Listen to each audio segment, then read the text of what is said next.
Alors Annick, les actualités nous donnent une mauvaise image de l'homme, et toi, tu nous parles de la vocation divine de l'homme. Peux-tu expliquer ce que tu entends par là? Qu'est-ce que tu veux dire lorsque tu me poses la question, les actualités nous donnent une mauvaise image de l'homme? On voit des guerres, on voit des assassinats, on voit... Oui, mais l'homme aujourd'hui... a une vocation divine. L'homme aujourd'hui est encore l'homme animal. Nous venons de l'animal. Nous sommes encore dans ce que décrit le 6e jour de la Genèse, l'homme qui est encore confondu avec son autre côté, qui n'a aucune conscience d'avoir à devenir, et qui est donc l'homme animal. Alors l'homme animal, eh bien, il vit dans des rapports de force. Et les rapports de force, c'est la guerre, c'est les petites guerres intestines, c'est les grandes guerres entre nations, c'est tout ça.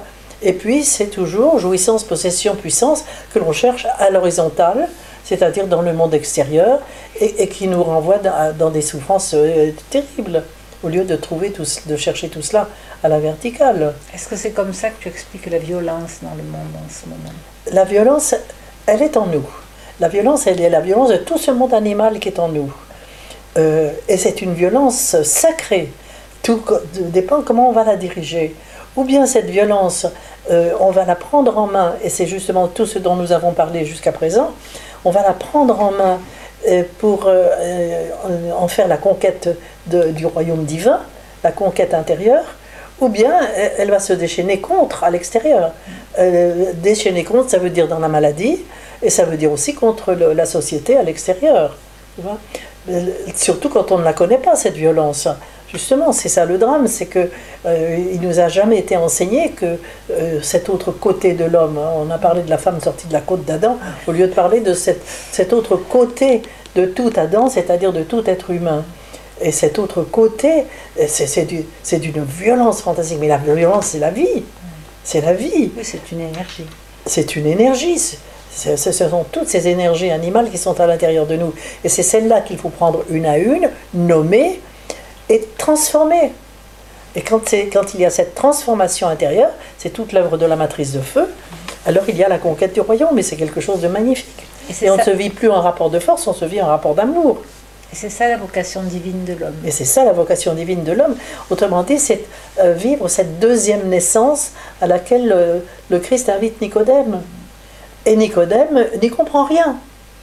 Et le Christ lui dit, mais comment tu es docteur de la loi? On pourrait dire ça à la plupart de nos prêtres aujourd'hui. Comment tu es prêtre, docteur en théologie, et tu ne comprends pas ces choses? Et ils ne comprennent pas, les pauvres, parce que personne ne leur a enseigné. On leur enseigne la théologie, alors ils sont très calés sur toutes les choses divines. C'est magnifique, mais ce ne sont que des discours, ce n'est pas l'expérience. Et ce à quoi il faut arriver aujourd'hui, c'est entrer dans cette expérience divine à l'intérieur de nous. Et on ne peut y entrer pas du tout par le mental à ce moment-là. Je ne veux pas dire que ce qui arrive par le mental ne soit pas bon et juste, mais privé de cette expérience intérieure et de la connaissance qu'on acquiert par l'intérieur, ça risque d'être de la folie. Et l'homme va être amené jusqu'où? Pardon? L'homme va aller jusqu'où dans son évolution? Il est programmé, Et, bien sûr qu'il est programmé. Hein. La semence, elle contient le fruit. Hein. Elle contient la promesse du fruit. La promesse du fruit, c'est le devenir Yod-Hé-Vav-Hé, Christ. Nous avons à devenir Christ. Donc à partager les énergies divines. Alors, les énergies divines, tu parles des anges encore? Non, je parle de l'homme. À quoi est-il amené? Jusqu'où va-t-il aller? Il est amené à devenir le Yod-Hé-Vav-Hé de son être, unique pour chacun, et qui en même temps est participable de tous les Yod-Hé-Vav-Hé, de tous les êtres, et du Yod-Hé-Vav-Hé divin. Tu vois? Donc il est appelé à participer de la vie divine. Oui, quel programme! C'est un programme magnifique, magnifique. C'est immense, immense. Merci bien, Annick.